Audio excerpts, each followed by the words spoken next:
மொழியின் வளர்ச்சி என்பது வினாவுவதிலும் விடையளிப்பதிலும் கூட இருக்கிறது. அவற்றைப் பற்றி விளக்கியவர் யார்? நன்னூலார். வினா எத்தனை வகைப்படும்? 6 வகைப்படும். வினாவின் வகைகள் யாவை? அறிவினா, அறியாவினா, ஐயவினா, கொளல் வினா, கொடை வினா, ஏவல் வினா. தான் விடையறிந்தும் அவ்விடை பிறருக்கு தெரியுமா என்பதை அறியும் பொருட்டு வினாவுவது எவ்வகை வினா? அறிவினா. மாணவரிடம் இந்த கவிதையின் பொருள் யாது என்று ஆசிரியர் கேட்டல் எவ்வகை வினா? அறிவினா. தான் அறியாத ஒன்றை அறிந்து கொள்வதற்காக வினாவுவது எவ்வகை வினா? அறியா வினா. ஆசிரியரிடம் இந்த கவிதையின் பொருள் யாது என்று மாணவர் கேட்டல் எவ்வகை வினா? அறியா வினா. ஐயம் நீங்கி தெளிவு பெறுவதற்காக கேட்கப்படுவது எவ்வகை வினா? ஐய வினா. இச்செயலை செய்தது மங்கையா மணிமேகலையா என வினாவுதல் எவ்வகை வினா? ஐய வினா. தான் ஒரு பொருளை வாங்கிக் கொள்ளும் பொருட்டு வினாவுவது எவ்வகை வினா? கொளல் வினா. ஜெயகாந்தன் சிறுகதைகள் இருக்கிறதா என்று நூலகரிடம் வினாவுதல் எவ்வகை வினா? கொளல் வினா. பிறருக்கு ஒரு பொருளை கொடுத்து உதவும் பொருட்டு வினாவுவது எவ்வகை வினா? கொடை வினா. என்னிடம் பாரதிதாசன் கவிதைகள் 2 படிகள் உள்ளன, உன்னிடம் பாரதிதாசனின் கவிதைகள் உள்ளதா என்று கொடுப்பதற்காக வினாவுதல் எவ்வகை வினா? கொடை வினா. ஒரு செயலை செய்யுமாறு ஏவுதற் பொருட்டு வினாவுவது எவ்வகை வினா? ஏவல் வினா. வீட்டில் தக்காளி இல்லை, நீ கடைக்கு செல்கிறாயா என்று அக்கா தம்பியிடம் வினாவி வேலையை சொல்லுதல் எவ்வகை வினா? ஏவல் வினா. அறிவு, அறியாமை, ஐயுறல், கொளல், கொடை, ஏவல் தரும் வினா 6ம் இழுக்கார் என்ற வரிகள் இடம்பெற்ற நூல் எது? நன்னூல். விடை எத்தனை வகைப்படும்? 8 வகைப்படும். 8 வகை விடைகள் எவை? சுட்டு விடை, மறைவிடை, நேர்விடை, ஏவல் விடை, வினா எதிர் வினாதல் விடை, உற்றது உரைத்தல் விடை, ஊறுவது கூறல் விடை, இனமொழி விடை. வெளிப்படை விடைகள் எத்தனை வகைப்படும்? 3 வகைப்படும். வெளிப்படை விடைகள் யாவை? சுட்டு விடை, மறைவிடை, நேர்விடை. குறிப்பு விடைகள் எத்தனை வகைப்படும்? 5 வகைப்படும். குறிப்பு விடைகள் யாவை? ஏவல் விடை, வினா எதிர் வினாதல் விடை, உற்றது உரைத்தல் விடை, ஊறுவது கூறல் விடை, இனமொழி விடை. சுட்டி கூறும் விடை எவ்வாறு அழைக்கப்படுகிறது? சுட்டு விடை என்று அழைக்கப்படுகிறது. கடை தெரு எங்கு உள்ளது என்ற வினாவிற்கு இப்பக்கத்தில் உள்ளது என கூறல் எவ்வகை விடை? சுட்டு விடை. மறுத்து கூறும் விடை எவ்வாறு அழைக்கப்படுகிறது? மறைவிடை என்று அழைக்கப்படுகிறது. கடைக்கு போவாயா என்ற கேள்விக்கு போக மாட்டேன் என மறுத்து கூறல் எவ்வகை விடை? மறைவிடை. உடன்பட்டு கூறும் விடை எவ்வாறு அழைக்கப்படுகிறது? நேர்விடை என்று அழைக்கப்படுகிறது.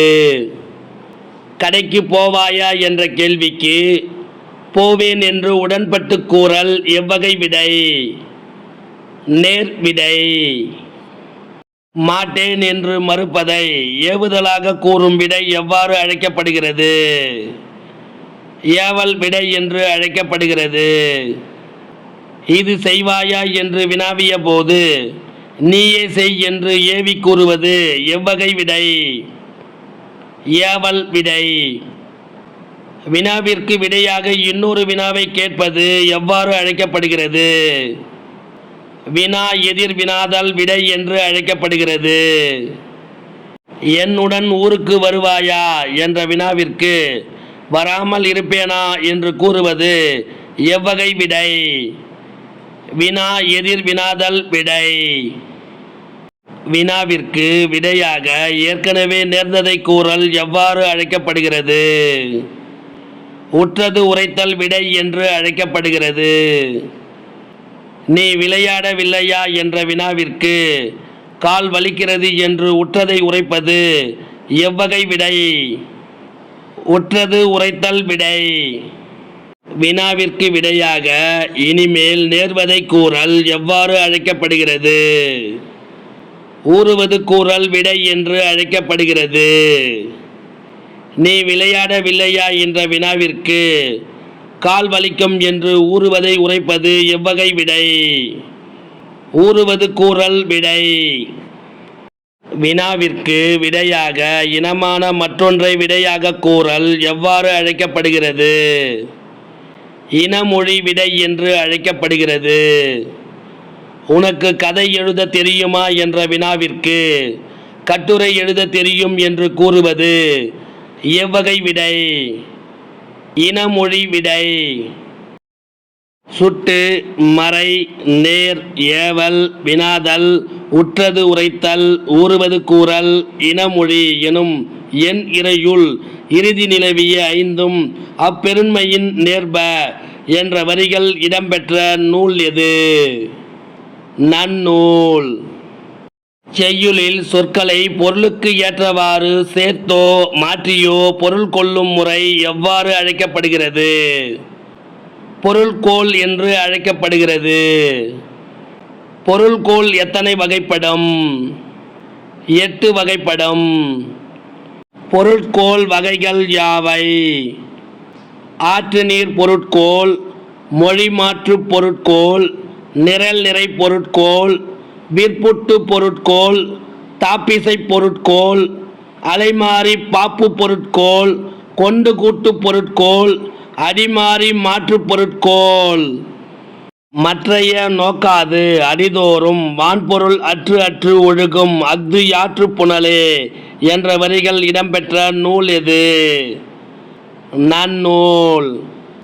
பாடலின் தொடக்கம் முதல் முடிவு வரை ஆற்று நீரின் போக்கைப் போல நேராகவே பொருள் கொள்ளுமாறு அமையும் பொருட்கோள் எது? ஆற்று நீர் பொருட்கோள்.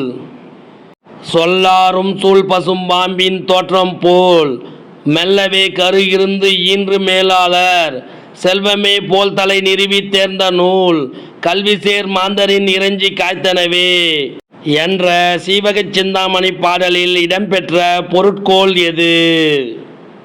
ஆற்று நீர் பொருட்கோள்.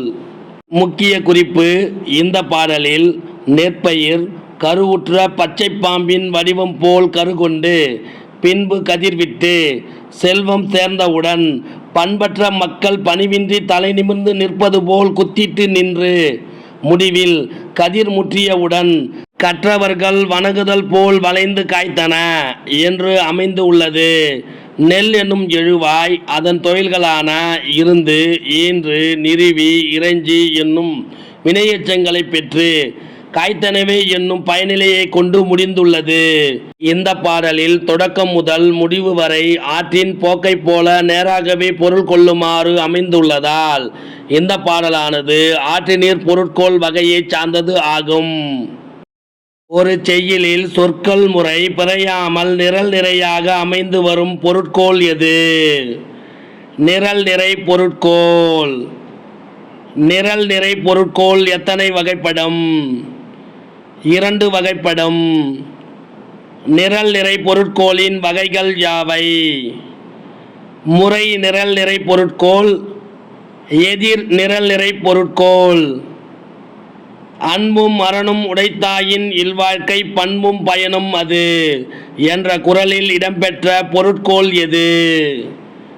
முறை நிரல் நிறை பொருட்கோள். முக்கிய குறிப்பு: இக்குறளில் பண்பு பயன் என்ற 2 சொற்களை வரிசைப்படுத்தி அவற்றிற்குரிய விளைவுகளாக அன்பு, அரண் என்று வரிசைப்படுத்தி உள்ளார். அவற்றை இல்வாழ்க்கையின் பண்பு அன்பு என்றும் அதன் பயன் அரண் என்றும் பொருள் கொள்ள வேண்டும்.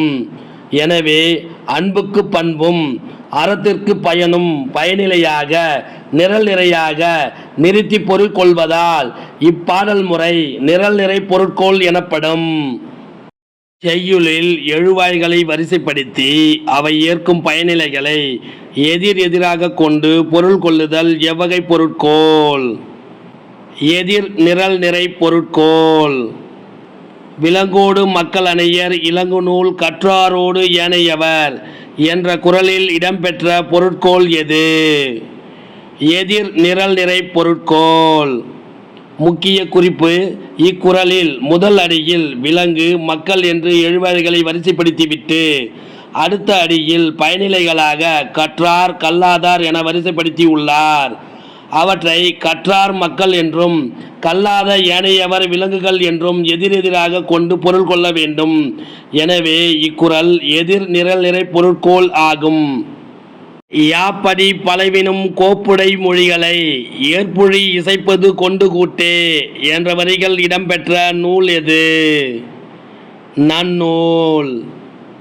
ஒரு செய்யுளில் பல அடிகளில் சிதறி கிடக்கும் சொற்களை பொருளுக்கு ஏற்றவாறு ஒன்றோடு ஒன்று கூட்டி பொருள் கொள்வது எவ்வகை பொருட்கோள்? கொண்டு கூட்டு பொருட்கோள்.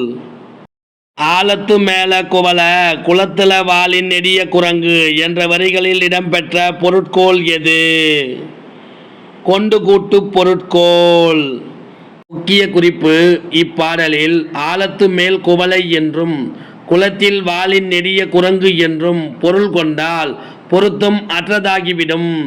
இதில் ஆலத்து மேல குரங்கு, குளத்துல குவளை என்று கருத்தை கொண்டு அங்குமிங்கும் கொண்டு பொருட்கோள் அமைந்திருப்பதால் இது கொண்டு கூட்டு பொருட்கோள் எனப்படும். ஆலத்து மேல குவள குளத்துல வாளி நெடிய குரங்கு என்ற வரிகள் எதில் இடம்பெற்றுள்ளது? மயிலைநாதர் உரை. இந்த வினாவிடை உங்களுக்கு பிடிச்சிருந்தா சின்னதாக ஒரு லைக் பண்ண மறக்காதீங்க. தேங்க்யூ.